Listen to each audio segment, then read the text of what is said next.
Hi, everyone. Teresa Aker from Success Diaries with Teresa Aker. Today, it's my privilege to bring you Laura Moulton. How you doing, Laura? Hi. Great to see you again. Laura was on our show before. You probably saw her. She had a wonderful book, Grieving, and I believe it was Grieving the Living, right? Yes. Yes. See, my memory's still good. So, the reason I had Laura back, I wanted to address a lot of questions I've been getting. The reason that we came here today together is because I asked Laura to come on. She's an expert in helping people get through emotional trauma. And a lot of you have been asking about relationship advice, different types of personalities in dating, personalities in relationships, what regardless, whether it be parents and children, however the relationship dynamic occurs. So now what I'm doing is a series for the next little while, bringing on wonderful people like Laura to answer your questions. So these are not questions I have. These are your questions you've written in, emailed me, texted me, whatever the questions are, I'm going to bring them up. And Laura is going to be my very first person to help us with that series. So thank you so much, Laura. Yay, I'm so excited. Yes. So I asked specifically, Laura, for a couple of things. So let's talk about if we could define a couple of the questions I had. So one of the questions is, Teresa, could you explain what narcissism is? Now, that's just a general word, but I would like Laura to explain that, if you don't mind. Narcissism is a personality disorder. It is pathological, which is why it is in the DSM. It is known as a cluster B personality disorder. There are four within this cluster in the personality disorder section. There's borderline, narcissism, antisocial, also known as sociopath, and histrionic. They're all clustered together in the cluster B for a personality disorder. It is measurable, and you can see it through many of the criteria that are listed there. Laura, could you expand on the four, just give a quick on each one, just a quick definition of what each one would mean? I can. Let me do my best on shortening quite a bit of data. Okay, Um, yeah, no, I understand. I'm asking a lot. so I'm a layman person, Laura. narcissism Okay. is typically more seen in males. And the reason is because of the types of tactics that they use are typically power and control based. Oh, Now, okay. they're not always male, but they're more typically male. Women who present typically fall borderline. They have different tactics on how they use people to reel you in and get what they need and want out of you. And so I would say that narcissistic people, if we're talking about like really pathologically narcissistic people, they're incredibly calculated on how to get what they need from you.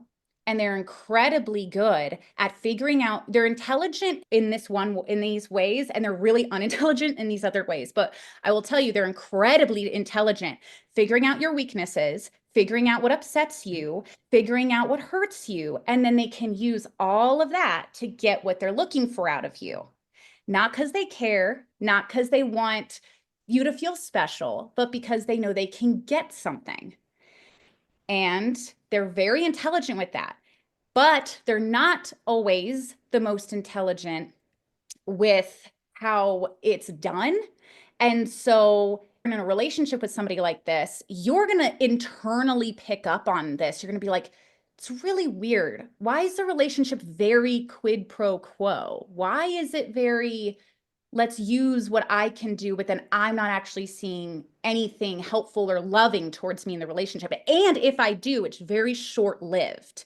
And then Right. you go, why is it going away over time? What is that? Why am I like at first? It's this huge, amazing. They treat you like a queen and they think you're incredible and they tell all their friends and they get really invested in you and they like help you. And then you never really see that type of attention ever again. And it goes less and less and less through Laura, time. why is that? What is the purpose? So they come on strong. And Mhm. then, and this seems to be a common thing because I'm getting an awful lot of emails on this one. So, Yeah. Laura, what I'm hearing, people are saying, I have a narcissistic boyfriend or husband, and I don't know how to deal with it, and I'm fed up, or I Mhm. feel lost, or some are saying they actually feel confused. And Yes. so now you're explaining that I'm thinking push me, pull you kind of thing where you're there and then you're not, or does that make It's a sense? pattern, right? So the pattern is I'm going to make you feel amazingly amazing and special and prioritize you when I really need it out of you. But if I don't, you're just going to be around to benefit me.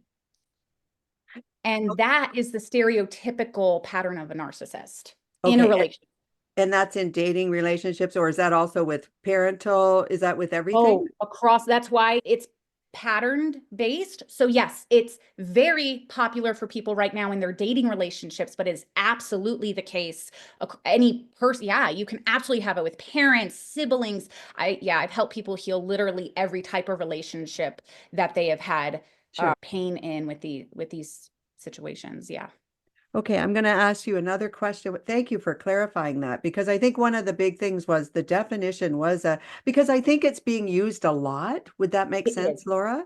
It is. Yeah, and honestly, as I said, I'm not an expert, so I don't know, but I've certainly heard the word myself. So I thought, let's bring people on that understand what exactly that is. And then from there, I guess the confusion is a couple of people said, I'm getting narcissism and trauma bonding. So I got that too. So what's the difference between a narcissist and a trauma bond relationship? And I Okay. imagine again, it could be a parent and So child. trauma bonding is the symptoms that you will receive from these people.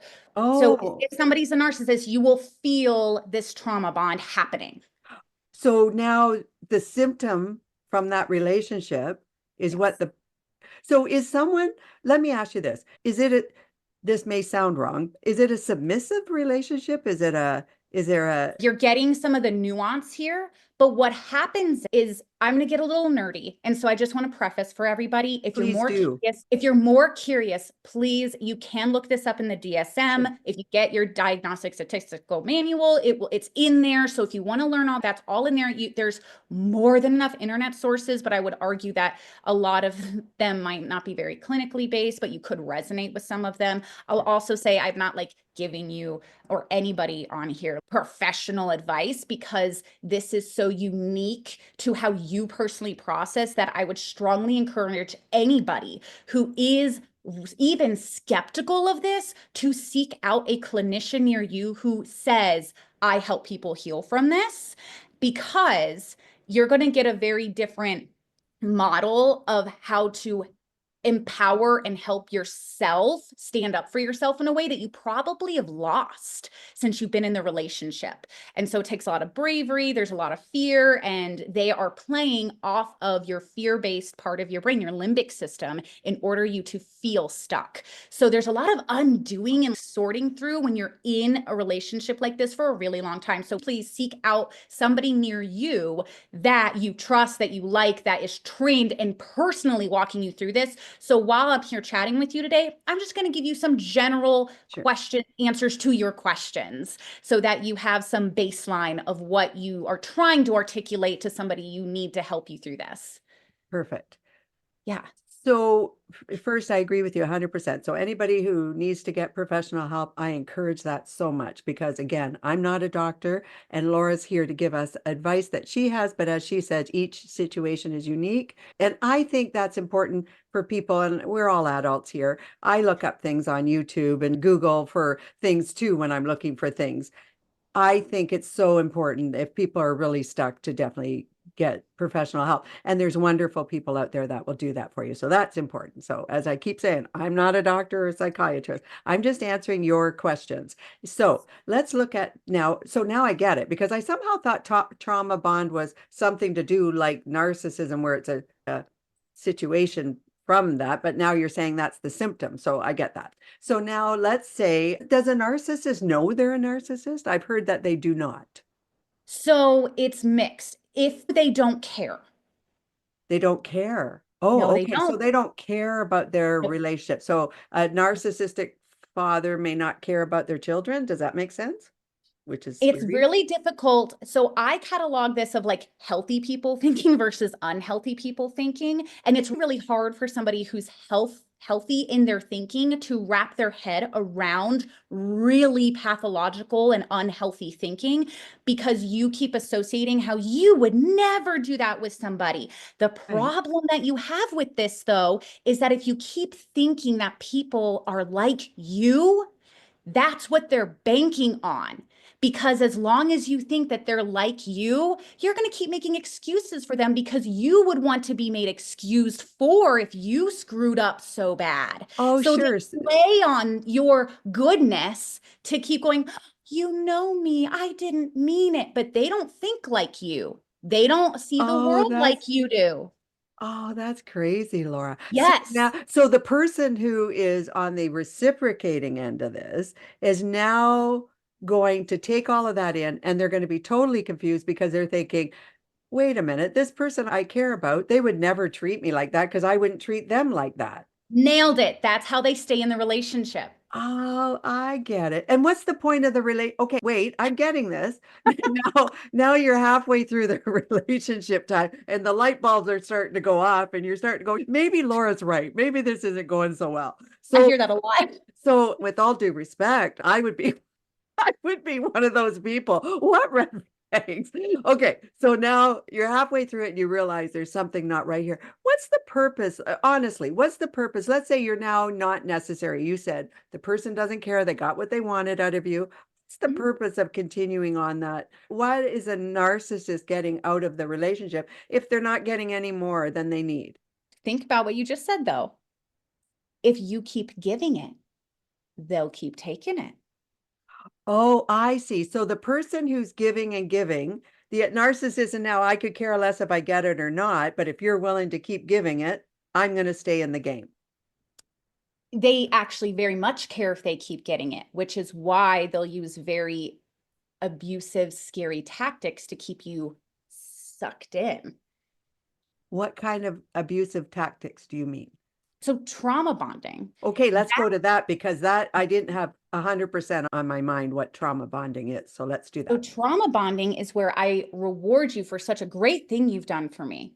You've did this thing, and it starts with love bombing in the relationship. That's the title for it. It's where they treat you incredible. So if we're going to do like a guy girl situation here, right? Sure. The Okay. guy will treat you like a queen. He will take you to dinners. He will drive you places. He'll make you feel really special. He'll talk about how incredible you are. You actually feel amazing. And he's going to want you to get involved with him really fast. So he'll talk about how the relationship's just clicking and we work so well together. And look at all these amazing things our relationship is. And now you've met the family. And then maybe they want you to move in really fast. And maybe you guys should get a dog together because they're trying to get you trapped really quick because Right. they're so loving, they're so amazing. And then over time, that attention, that ability to read you, understand you, connect with you shortens over time to where you'll never get that much love and affection ever again in the relationship. But Laura, okay, let's stop there for a moment. Let's be fair in that in relationships, let's say I was starting to go out in the world or someone out there is Yeah. wanting to go out and start dating. Aren't all relationships started that way where I'm dating myself. I know men I don't know how they date now, but when I was dating, Yeah. way long time ago, the men took you out for dinner and I remember dating my husband. He took me out for dinner, took me dancing, did all of those things up front. And Yes. quite honestly, when we got married, it was over. And he still loved me, but it was over. We just didn't do that anymore. I'm just saying, isn't that part of the pattern of once you get into a relationship, you don't do that so much anymore? So So how are that's people different. That's different because there's different intent. So keep in mind, a narcissist is collecting data on you all the time. for what? And they're to benefit them to get what? Okay, let's think of it this way, Teresa. Let's think of it this way. You're incredibly empathetic and compassionate. You can make somebody feel like they matter even when they're beating themselves up super severely. Let's say Sure. you are, but you're gorgeous. Okay. And let's say you're also a high earner woman. And you not only could completely take care of finances of the house, but you could also be incredibly good at nurturing him, always have a hot meal ready, always take care of the house stuff, always handle the finances. Oh, I get this. So the So, intent is to collect the data so they can benefit from all of your giftings and ability versus a healthy person who actually wants to get to know who you are, who cares about making you feel important all the time, not this one time, all the time. Somebody who makes you actually feel like you're connecting. There's intent of, I want genuine partnership. That's very different than what we're describing. yeah, because I think that's where people get confused. And that, Yes. say, one lady here says she's in a relationship. She feels she's been getting this word narcissism, right? And she says, I don't know how to get out of it. The guy keeps, I think he's leaving. And then when I say I'm going and I'm done He with comes this, back. because she says right here, I need to get out, but I don't know how because he keeps dragging me back in. So I'm I know like, I just oh, said okay, that. is that normal? It is for that type of relationship, unfortunately. Okay. That's a common issue. Yes, common issue. So what's the purpose now? So she wants out. The person in the relationship knows she doesn't want to be there. What's the Mhm. purpose to the narcissist? Why wouldn't he move on to another person? Is my point. Teresa, you're thinking like a healthy person again. Oh, there I go, Laura. That's what keeps her hooked too. You're thinking like they think like you. They don't. As long as he has her, he gets to benefit from all the stuff she gives him. Oh, okay. Okay. So now she's in her, how does she get out then? How does she do this?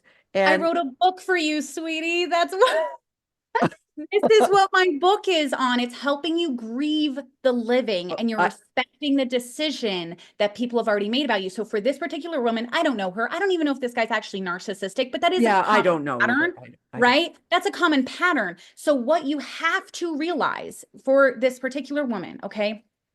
Yeah, He has decided that he does not love you, but he loves what he can use you for. So you are an object. So I would encourage her to go, am I okay being used as an object in this relationship? And then her boundaries are going to have to be yeah, cement. yeah. Cement. No phone calls, no texting, Right. complete like disengaging all socials, delete pictures, everything. Cut off and make cement boundaries. And this will allow you to heal. And he might go to great lengths, but luckily you guys are adults and there are things like harassment Yeah, charges, yeah, I you know, get that. Yeah. intimidation. And so you are protected by those things. So that's why I would encourage anybody who's struggling with this to do that because you don't have to keep feeling like somebody's emotional support animal where you're only used for what you can provide. That's incredible. Laura, that was amazing because I get it.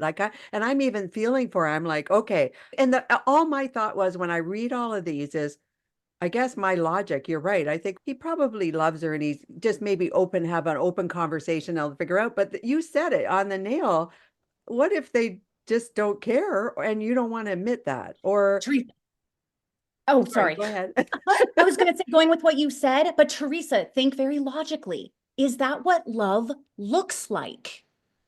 You know what? At this stage of the game, I'm confused by I'm not confused by what you've told me, but I think I'm thinking, so because when we dated and we were pursuing people and we were having those relationships, I don't think I ever considered any of this. Honestly, I never thought, gee, is this guy giving me a hard time here or is he even going the distance? I never had that discussion in my mind, but that may have happened when I got dumped or whatever, maybe. And then I dump people too, so that doesn't make me a narcissist. But it is what it Correct. is. You have life, right?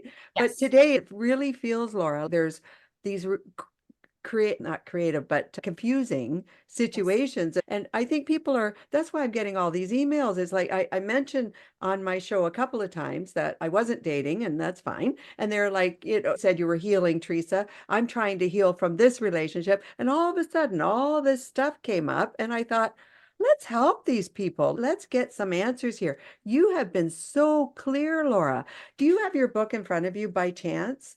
Perfect. So it's called Boundaries, Grieving the Living. Now, we did talk before, and when we talked, it was a more of a parent-child relationship, and we did that. But you've extended this to relationships in dating as well. Laura, when I say this to you, thank you so much for clarifying all of this.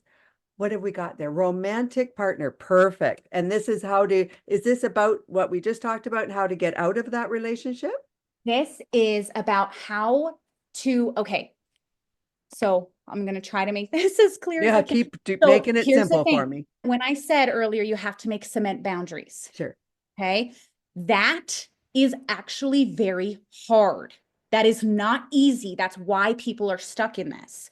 You have to do emotional back work to stand your ground. And that's something you and I talked about last time, where you were like, that's fine with me. They don't like me. All you, Teresa, personally have done this work, but a lot of people don't understand how to do the work that you've done in your past. Okay. So, what I do in this book is if you are someone who's like, gosh, I can't stick to this. Like, why is this so hard for me?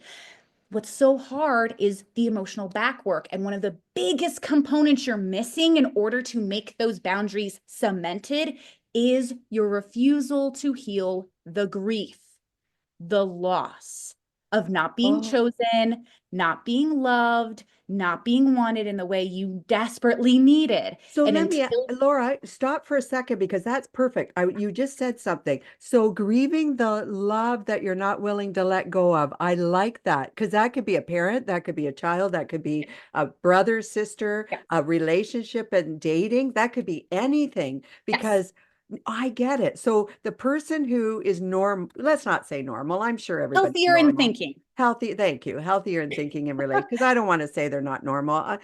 All these people, it's a general thing. I don't know the situation. So let's just say, but you're right. My way of thinking may be different than someone else's. And if you're coming from your own, you can't even understand it, then you Yes, could get stuck. And yes, now so on top of that, you don't know how to get out. And you're thinking, but I still love this person. I still yes. love my mother. I still love the man you're with. You still love them. So it's hard to let go. Nailed it. Wow, look at that. That No, I Laura, help you're no, people. but this is very serious for some people, isn't it?